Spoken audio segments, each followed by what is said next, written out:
What is supply chain? A broad definition will be earth to earth. You take the raw material, minerals from mine, and it goes through transformation at different stages through suppliers, producer, distributors, retailers, and finally customer. And at the end of useful life, again, perhaps it goes back to the earth. So the whole aspect is supply chain. Supply chain is becoming very complex, mainly because your distributors are spread all over the world, your customer base is all over the world, distances are long, shipping time, all these things are playing a very critical role, and companies are focusing on improving their supply chain. Remember, organizations as such have become very lean, and now they're looking for ways to extract more value and more efficiencies through their partners which are before them, upstream, and partners which are downstream, such as distributors. So suppliers,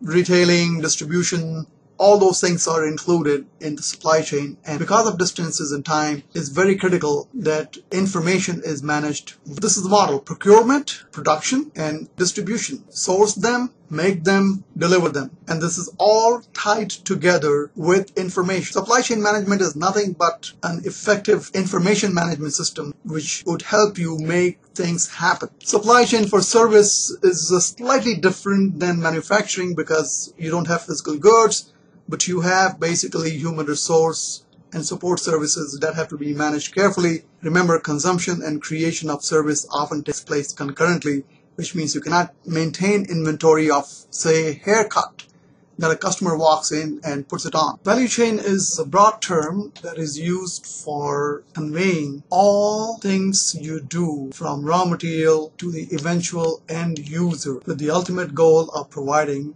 maximum value to the customer. This is considered a little bit broader than supply chain management. Supply chain is basically looking at availability of raw materials, sub-assemblies, etc. to manufacturing, and from there on to the customer. The goal is the same: we want to provide best value.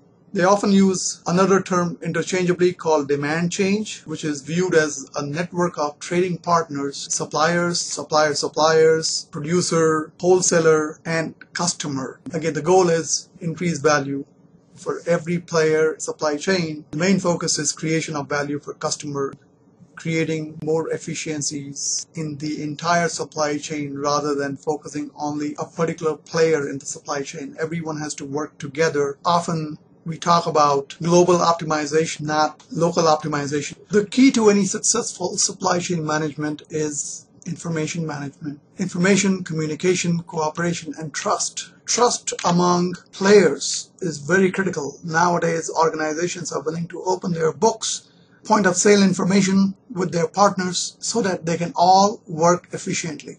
That's very critical. Uncertainty in customer demand is the one that causes problems in supply chain management. As a result, you have some negative impacts such as lateness, incomplete orders, inventory. People start building, players start building inventory because customer demand is fluctuating. The factors that contribute to uncertainty: the inaccurate demand forecast, lead times which are long, especially if players are located all over the world, deliveries are coming late, incomplete shipments, product change, design changes that occur, batch ordering, people start batching things. It is not a continuous flow. Things are being ordered in batches. You have one batch of order and then nothing, and then another batch of order and then nothing. That creates uncertainty. Price fluctuations and demand. For example, Walmart is moving away from sale per se. They feature items, but the prices are not necessarily different than what you would have paid the previous week. If you reduce price fluctuation, customer will buy at a uniform rate. Customer will buy some quantity of toilet paper this month, but if it comes on sale, people tend to buy a whole lot and they don't buy anything for some time period, and that fluctuation causes more trouble. So this fluctuation in customer demand can lead to something known as Bullwhip Effect, where small fluctuation from customer can increase fluctuation for supplier because they start planning their inventory and they start building something known as a safety stock.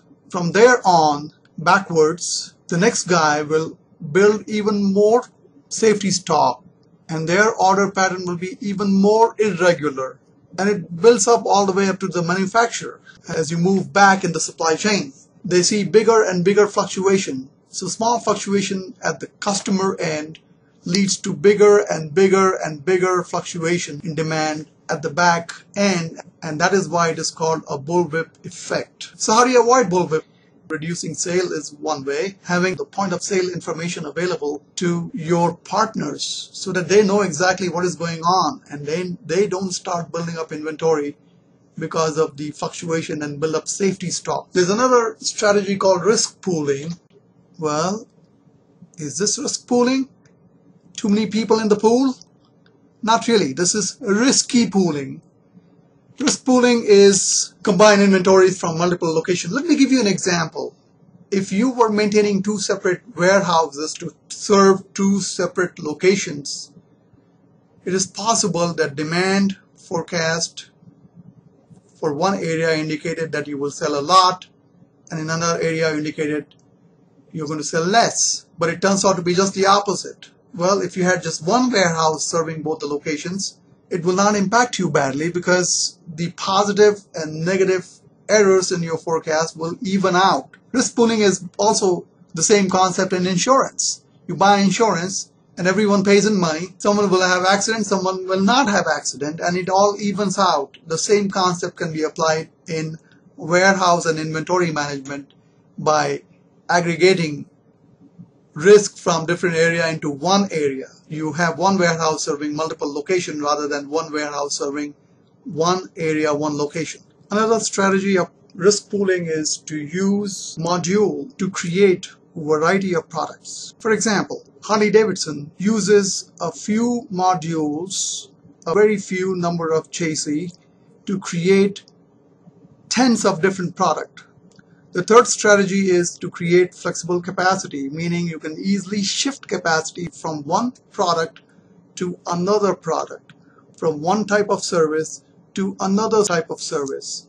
So for example, in restaurant, if all of a sudden there is a demand, more demand at the bar, your waiters can also serve as bartenders and they know how to make drinks. So when you have flexible capacity, you can easily shift resources from one area to another as needed.